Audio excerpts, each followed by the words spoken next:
षडाननं चन्दनलेपिताङ्गं महोरसं दिव्यमयूरवाहनं रुद्रस्य सूनं सुरलोकनाथं ब्रह्मण्यदेवं शरणं प्रपद्ये।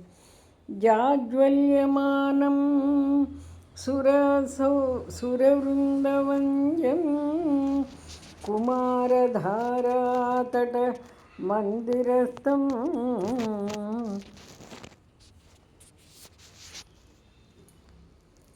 कन्दर्परूपं कमनीयगात्रं ब्रह्मण्यदेवं शरणं प्रपद्ये।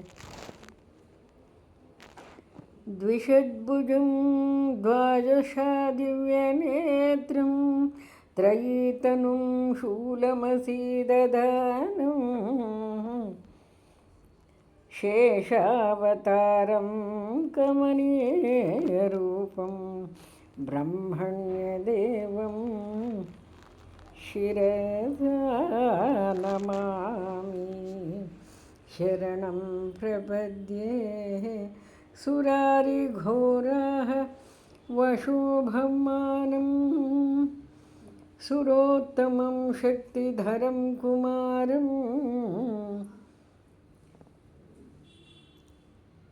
सुधारशक्त्यायुध शोभिहस्तं ब्रह्मण्यदेवं शरणं प्रपद्ये।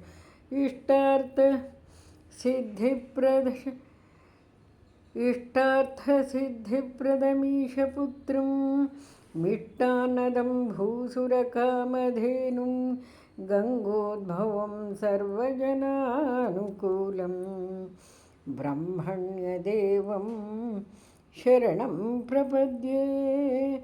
यश्लोकपञ्चमिदं पठतीह भक्त्या विनिवेशितमानसः सम्प्राप्नोति भोगमखिलं भुवि यद्यदिष्टमन्ते स गच्छति मुदा गुहासाम्यमेव। इति श्रीसुब्रह्मण्य पञ्चस्तोत्रम्। इति श्रीसुब्रह्मण्यपञ्चरत्नस्तोत्रं सम्पूर्णम्।